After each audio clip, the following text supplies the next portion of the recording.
Real 92.3, LA's new home for hip hop, standing up against racism and racial injustice in all of our communities. Cruz show, we're here. I'm the host of the show, but you could never tell by the way these people treat me, but all good. We're here. Tavon Free is checked in, my guy. Trayvon, how you feel, man? I'm good, man. Thanks for having me here. Man, come on, man. Yo, this dude is a notorious sneakerhead. Les, those are all shoes back there. Crazy. Got every Jordan, you name it, is crazy. Co-director of Two Distant Strangers, that's on Netflix right now, also the writer, and he's also a comedian. I mean, yo, and you're also a philanthropist. You are a professional tennis player on the weekends. You race cars only on Thursdays. I mean, there's a lot going on, Trayvon. I don't know how I do it, bro. Man. The schedule is packed, man. I don't know how I do it. It's really taking up the race car driving, especially. Uh-oh. See? Yeah, it's got a people. Oh, he froze. Yo, so Two Distant Strangers is on Netflix. Congrats. Uh-oh. What happened? Are we good? Cruz? Yeah, your internet. This is my internet. I knew it. Hold on. See that? It Trayvon, could be his internet as well. Trayvon, he's crystal clear. Oh, he got the nicest smile in the Zoom, so I don't think it's his internet. The homie could afford nice teeth, he could afford good Wi-Fi. Okay, how we doing now? We doing okay? Yeah, you're good, Cruz. Hang on. Okay, so what did I miss? Nothing. We were just kind of waiting for your internet. Okay. Yo, hey, Trayvon, my G, congratulations. Two Distant Strangers. You got it on Netflix. I know you were looking for that deal or a deal, and it was finally, I saw you promoting the movie and it wasn't even out yet. I mean, right. You're a true hustler, my G. I don't know how you got on Jimmy Kimmel without a movie not done yet, but you were on that thing, bro.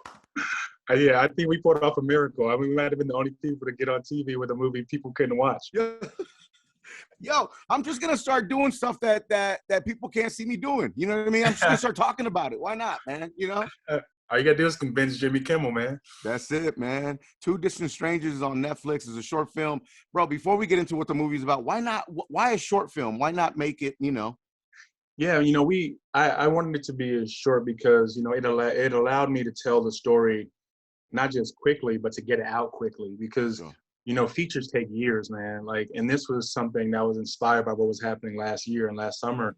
And we wanted the world to see this story and to you know, feel this story as quickly as possible because, you know, how often when we get away from these moments, we forget about it. People stop talking about it. Yeah. And then nothing ever happens, nothing ever changes. And so I wanted this to be, you know, a quick punctuation to last summer. And the only way to do that and to do it quickly was to do it as a short. Yeah. What was the start time of, you know, like the writing, the acting, like how long did it take to put it together? Yeah, you know, I wrote it in 5 days in July of last year. And we funded it. We started raising the money in August. And it was fully cast in August. We were like trying to basically, you know, get all our paperwork and permits and stuff in order all through like August, early September. And then we shot it in the last week of September in 5 days. And we didn't even have all the money raised when we were shooting. Like we were still raising money while we were shooting. Yeah, how does one raise money? Like, do you guys do car washes, sell lemonade, fucking? No, it's not that. It's not a fundraiser. But I want to know. No, man, no. It was, you know, man, it was what we call like, you know, friend raising. We sent, in retrospect, we should have, right? We would have raised $1 million in a couple of days. Quick.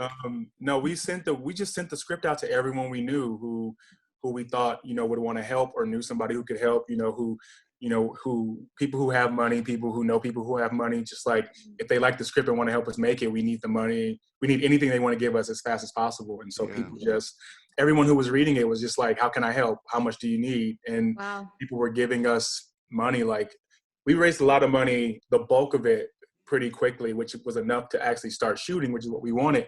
And then we were raising the money to finish the movie and do posts like as we were going along. Mm-hmm. So it was really just sending the movie to all of our friends. You got to hit up amazing, Cruz man. next time. He got money. I'm calling next. Yeah, you better hit up Cruz at J Cruz Show. Slide into the DMs. Hey, Trayvon, I can't even cover craft services. I mean, not that that's not small, that's big. So I mean, I can't even do that. You know what I mean?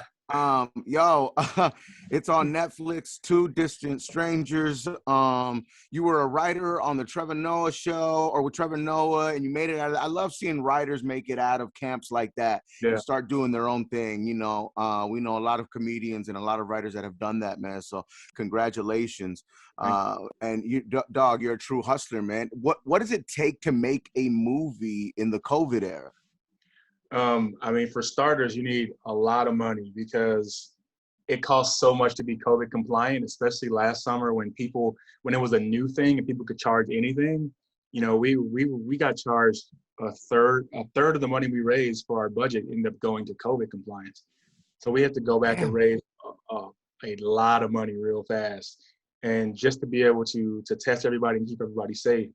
But other than that, like you have to be diligent about making sure no one gets sick on your set. And that takes having everybody on your set on board with the plan of we come to work, we distance, and we go home and we stay in our bubble until this movie's over, because we don't want to see this fall apart because you're not insured. So if people, you know, are going out partying last summer or sneaking out doing whatever while we're making this movie and you come back and you get sick, or you get somebody else sick, like we lose hundreds of thousands of dollars because of one person getting sick. And so you just have to have a group of people who are really on board with that thing not happening. Now it's a lot easier, it's a lot safer. There's so many more measures in place. People are getting vaccinated. But last summer, we were in the heat of it, man. It was scary. It was my biggest fear was somebody was going to get sick and we would like lose everything. I mean, it was at a moment where everybody was getting sick left and right. People you knew, people you didn't know, you saw on the news. It was all over the place. So, yeah, you have to have a cast that is just crazy dedicated and crazy committed to the craft and to this film, man. Yeah, congratulations. You did that because y'all was outside. Yeah, no, man. It was, I mean, we were doing everything people didn't want you to do, which is touching each other, like grabbing each other, all the stuff that you were being told not to do just to make the movie. But everybody had to. We were tested every single day, which was, you know, not the best because that nasal test is not the most fun, but it was the way to do the movie. Yeah. If somebody sneezed or coughed, did you guys just jump on them? There was a COVID lady who was like the COVID police she would roam around, and if your mask was anywhere near like close to being off or not over your nose, she would be right there in your face. She probably works at Disneyland now. Very possible. Yo, the movie's called Two Distant Strangers. Is on Netflix, and it really looks like outside. Speaking of outside, it looks like outside, bro. It's about this young black man, Carter, who's played by Joey Badass. That's our guy right there, man. He's a cartoonist, and he relives this life or this day every single day of his life, where he dies at the end. I mean, he dies every morning.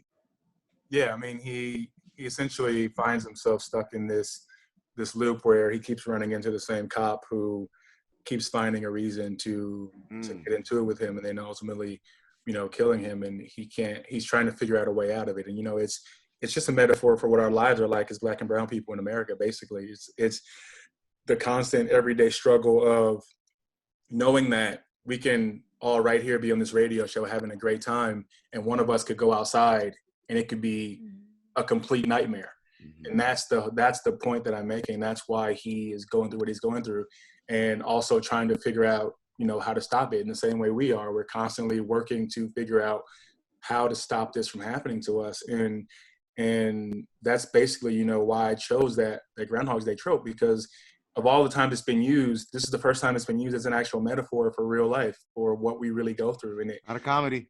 Yeah, it fit perfectly. And so that was the impetus behind it, to kind of send that message to people that, like, what we go through is real, what we feel is real. And for you, it might be a 29-minute movie, but for us, it's every day.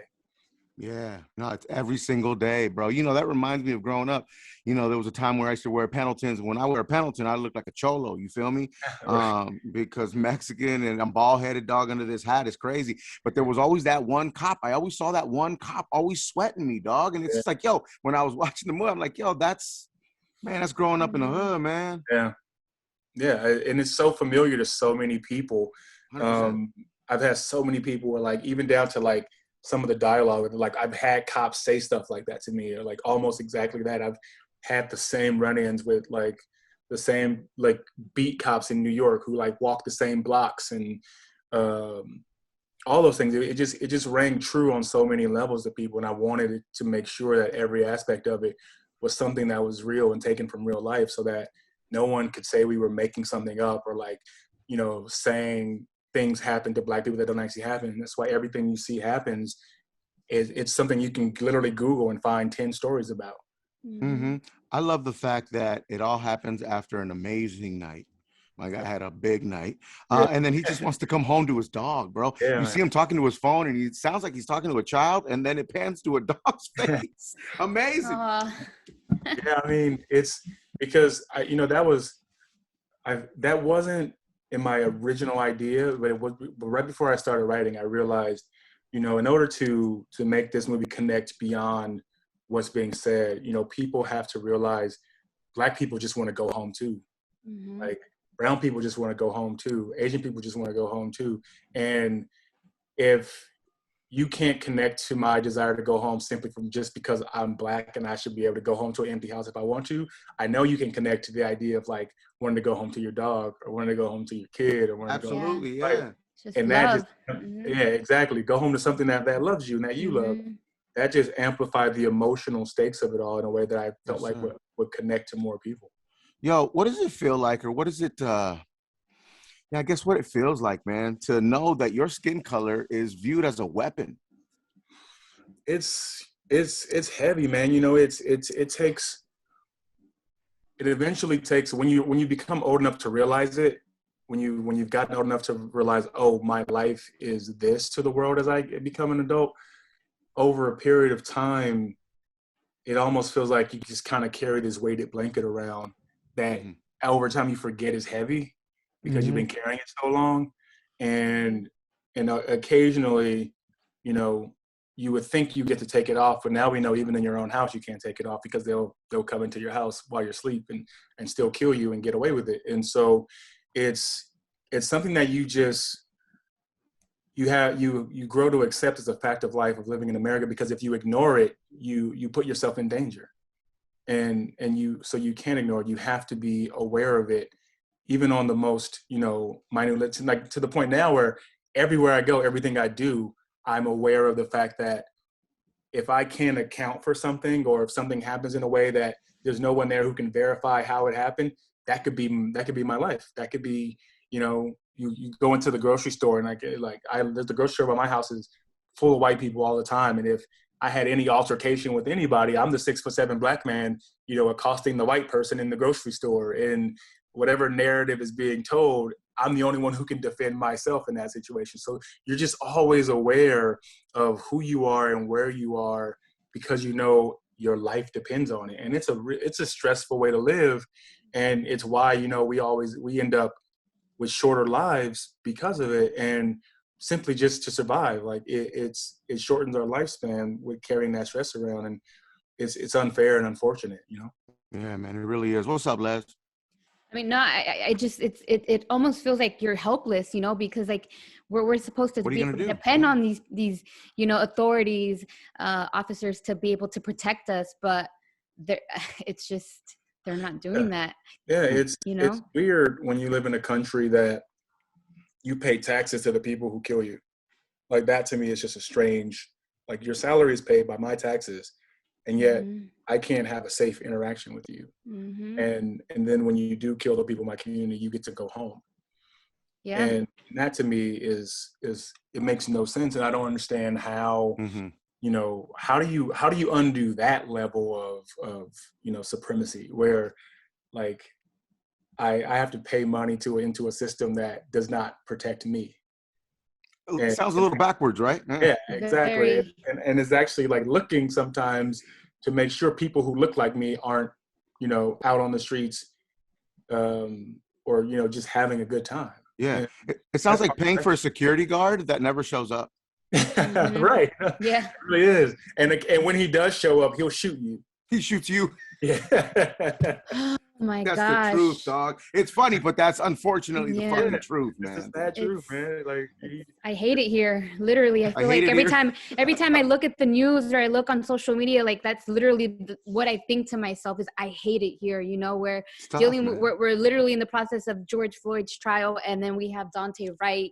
Such a young kid. Like, it just doesn't make sense. I always just ask myself, like, are we ever gonna make it to a brighter day where we don't have to worry about stepping outside of our house or I love the fact that I tweeted this the other day or yesterday. I love the fact that racists are just outing themselves. So keep filming these idiots, because their head is so far up their ass that they think they're untouchable. They don't even think that what they're doing is wrong. Yeah.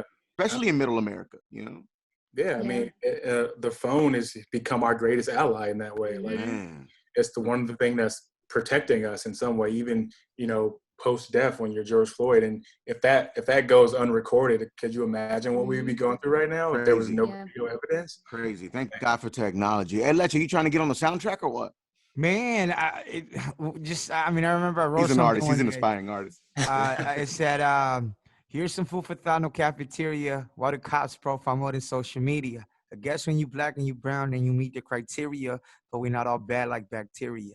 You know what I'm saying? So, like, yeah, definitely, like, black and brown, like, yeah, you automatically get put in this, I guess, criteria, where they'll point the finger at you, or they just, And also, what I hate that sometimes that makes us turn on each other, dog, and we start looking at each other crazy, which is nuts. It's sad. Yeah. In Chicago too, there's this kid that just got killed. His name was Adam Toledo. He was 15. Now the circumstances in which he was in weren't the best, but regardless, the body cam footage shows he had his hands up, and they shot him. They shot him. So it's unbelievable, man. Very, very tragic. Very, very tragic. Seeing that photo of him with his hands up, like, how do you feel any level of hope and that something will change when the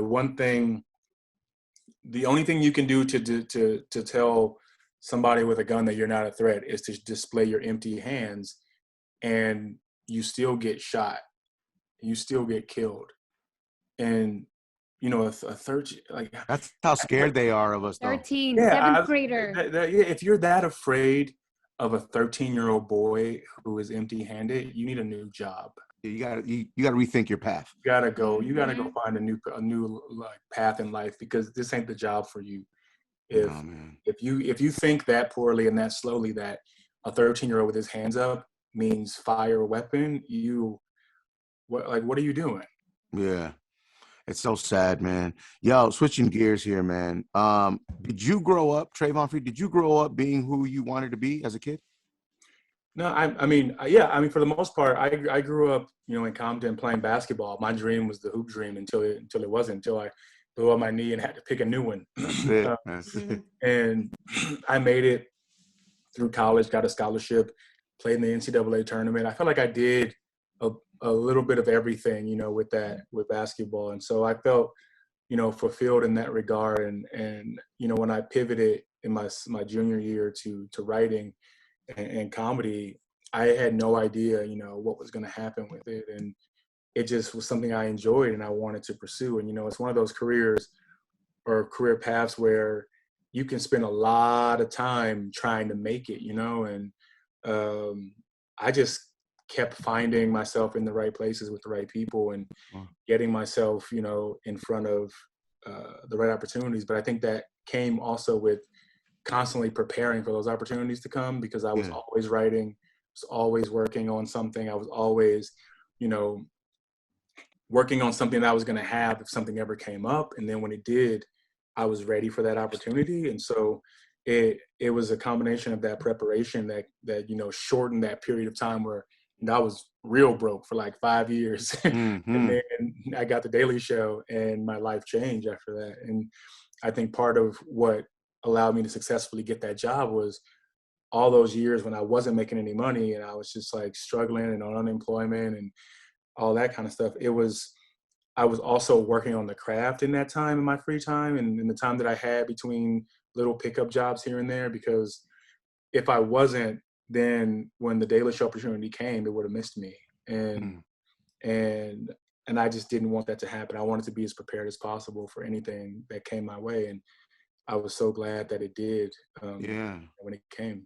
Man, that's amazing, bro. Now, you said that, like, you showed the movie to friends and they helped with the capital, you feel me? But with Two Distant Strangers, that's on Netflix right now, did you meet any hesitation from anyone? People maybe telling you, yo, bro, this is not it right now.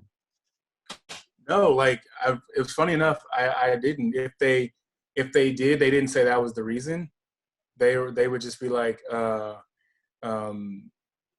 oh no, I can't right now, or so-and-so is just passing, but no one said anything other than like everybody was giving us so many yeses, and everybody was. That's right. It was a miracle, man. Like, we got, like, my co-director, he always says, like, he's never made a film or made any project where so many people said yes so quickly. He's like, it's just never happened. And it all happened so fast. And I think it was a product of people reading what it was and also being still present in the moment of what was happening last summer, and, wanting to do something about it and wanting to contribute in some way.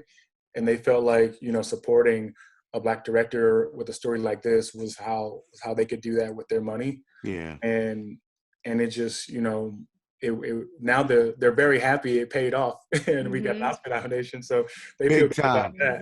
Congratulations. Yeah, that's what I was gonna bring up. That Oscar nomination is wild, bro. Like, yo, that's crazy. Hey, really quick, if I was, showing the movie to my friends, and anyone who said no, I'm so petty, dog, I'd be like, you a racist, dog. No, we sent the script out to a lot of people, and almost everybody said yes. Like, there was a few, we sent to some athletes, KD and Mike Conley put money in, and some people just never got around to reading it and now regret it. There's a couple people who've come back and been like, why y'all didn't tell me? Blah, blah. I was like, we sent you the script, man. Bro, it's in your inbox, my G. Yeah, like, we had to move. And no, I mean, it's been amazing, and I'm so glad so many people responded so quick, because it was the only way to make it happen. It was the only way. Otherwise, we wouldn't be sitting here, because it had to happen quickly, and people really responded quickly.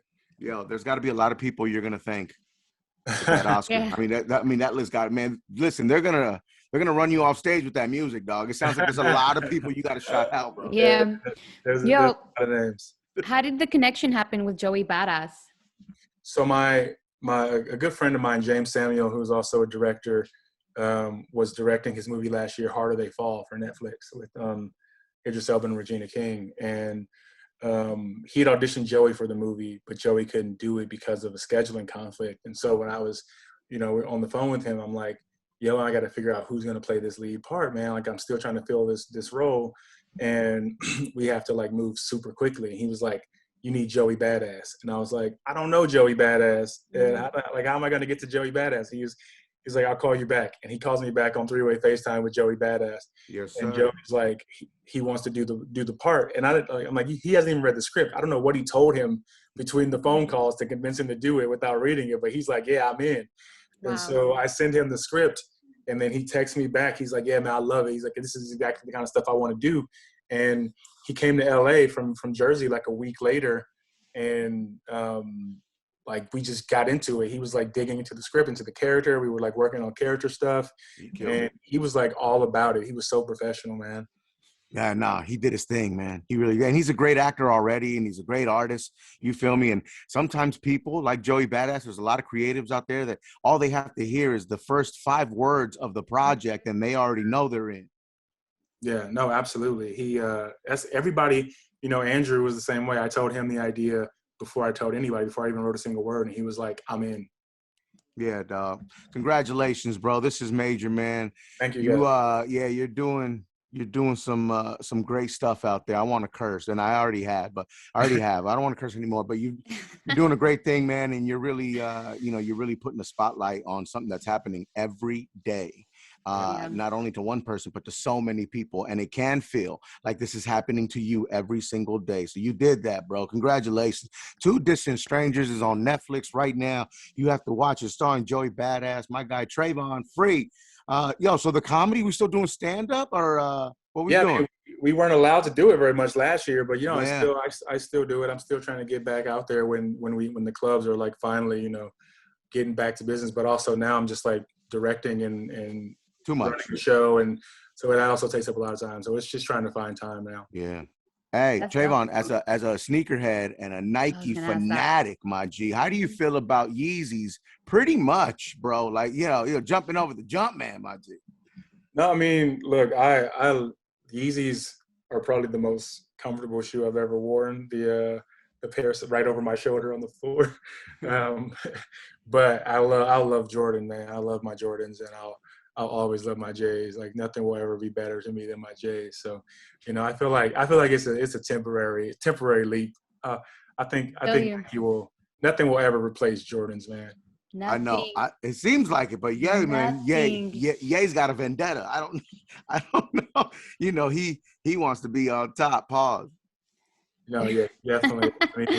Yo, what's your favorite sneaker of all time? The Jordan 11.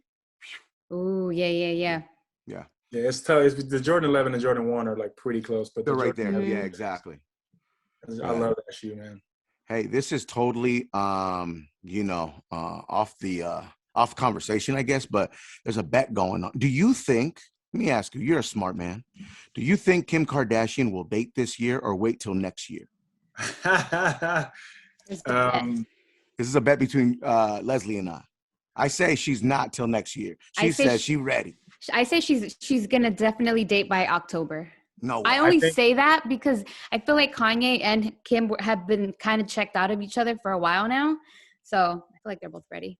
I think before the year is over, she will be romantically linked to someone. No, bro. Wait, what do you know, man? Do you know something we don't? Be honest. I don't know nothing. I'm not even saying that they'll be dating. I'm saying romantically linked. Yeah, absolutely. Okay. Well, we have to see them. Sorry, Trayvon has another call he has to run to right now. All good. So we got to dip, but thank you again, guys.